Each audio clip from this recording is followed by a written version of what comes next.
ಕನ್ನಡದ ಕಲಾವಿದರಾದಂತಹ ಡ್ರಮ್ ದೇವ ಎಲ್ರಿಗೂ ಕೂಡ ಗೊತ್ತಿರುವಂತಹ ವ್ಯಕ್ತಿ. ಡ್ರಮ್ ದೇವ ಅಂದ ಕೂಡಲೇ ನಮ್ಮ ಬಾಲ್ಯ ದಿನಗಳು ನೆನಪಾಗುತ್ತೆ. ಯಾಕಂದ್ರೆ ಇವರು ಇದ್ದಂತಹ ಡ್ರಮ್ ನೋಡಿದ್ರೆ ಎಲ್ರೂ ಕೂಡ ಡ್ಯಾನ್ಸ್ ಮಾಡಬೇಕು ಅನಿಸ್ತಿತ್ತು.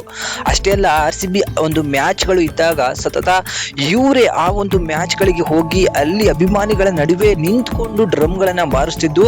ಬಟ್ ಡ್ರಮ್ ದೇವ ಡ್ರಮ್ಗಳನ್ನ ಬಾರಿಸೋ ಸ್ಟೈಲೇ ಬೇರೆ ಆಗಿತ್ತು.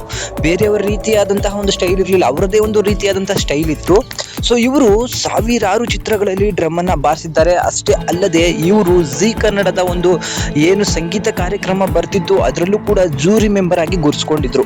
ಆದ್ರೆ ಆ ಒಂದು ಡ್ರಮ್ ದೇವನ ಪರಿಸ್ಥಿತಿ ಇವಾಗ ಹೇಗಾಗಿದೆ ಅಂತ ಹೇಳಿದ್ರೆ ನಿಜಕ್ಕೂ ಕೂಡ ಕಣ್ಣೀರು ಬರೆಸುತ್ತೆ. ಡ್ರಮ್ ದೇವ ಅವರ ಬಲಗಾಲನ್ನ ಕತ್ತರಿಸಿ ತೆಗೆಯಲಾಗಿದೆ, ಹಾಗೂ ಎಡಗಾಲು ಕೂಡ ಸಂಪೂರ್ಣವಾಗಿ ಹಾಳಾಗಿದೆ, ಅದನ್ನು ಕೂಡ ತೆಗಿಬೇಕಾಗತ್ತೆ. ಜೊತೆಗೆ ತಮ್ಮ ಸೊಂಟದಲ್ಲಿ ಈಗ ದೊಡ್ಡ ಆಪರೇಷನ್ ಕೂಡ ಮಾಡಿಸ್ಬೇಕು.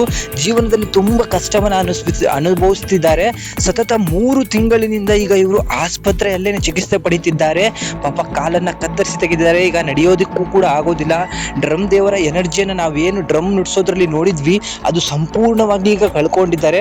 ಬಟ್ ಇವರಿಗೀಗ ಹಣದ ಅವಶ್ಯಕತೆ ತುಂಬಾ ಇದೆ. ಅದಕ್ಕೋಸ್ಕರ ಇವರ ಮಡದಿ ಮತ್ತೆ ಡ್ರಮ್ ದೇವ ಇಬ್ರು ಕೂಡ ತಮ್ಮ ಒಂದು ಖಾತೆಯಲ್ಲಿ ಅಂದ್ರೆ ಕಲಾ ಮಾಧ್ಯಮ ಅವರ ಒಂದು ಯೂಟ್ಯೂಬ್ ಚಾನಲ್ ಮೂಲಕ ಎಲ್ರಿಗೂ ಕೂಡ ಒಂದು ಬೇಡಿಕೆಯನ್ನ ಇಟ್ಟಿದ್ದಾರೆ. ಸೊ ಅದನ್ನ ಯಾರ ಕೈಯಲ್ಲಿ ಎಷ್ಟಾಗುತ್ತೋ ಗೊತ್ತಿಲ್ಲ, 1 ರೂಪಾಯಿಯಿಂದ 10 ರೂಪಾಯಿಯಿಂದ 1000 ಲಕ್ಷಾಂತರ ರೂಪಾಯಿ ನಿಮಗೆ ಎಷ್ಟಾಗುತ್ತೋ ಅಷ್ಟು ಸಹಾಯವನ್ನ ಮಾಡ್ಬೇಕಂತ ಹೇಳಿ ನಾನು ಕೂಡ ಈ ವಿಡಿಯೋನ ಮಾಡ್ತಾ ಇದ್ದೀನಿ.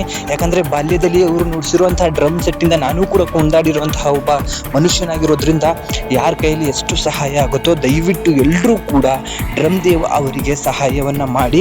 ಅವರ ಒಂದು ಅಕೌಂಟ್ ನಂಬರ್ ಹಾಗೂ ಫೋನ್ ಪೇ ನಂಬರ್ ಎಲ್ಲವನ್ನು ಕೂಡ ನಾವು ಈಗ ಡಿಸ್ಪ್ಲೇಯಲ್ಲಿ ಹಾಕಿದ್ದೀವಿ. ಇದು ಸಂಪೂರ್ಣವಾಗಿ ಬೇರೆ ಯಾರ್ದು ಅಲ್ಲ, ಸ್ವತಃ ಡ್ರಮ್ ದೇವ ಅವರ ಅಕೌಂಟ್ ಡೀಟೇಲ್ಸ್ ಆಗಿರುತ್ತೆ. ಸೊ ನಿಮಗೆ ಎಷ್ಟು ಹೆಲ್ಪ್ ಆಗುತ್ತೋ ಅಷ್ಟನ್ನ ಮಾಡಿ ಅಂತ ಹೇಳ್ತಾ ವಿಡಿಯೋನ ಮುಗಿಸ್ತಾ ಇದ್ದೀನಿ.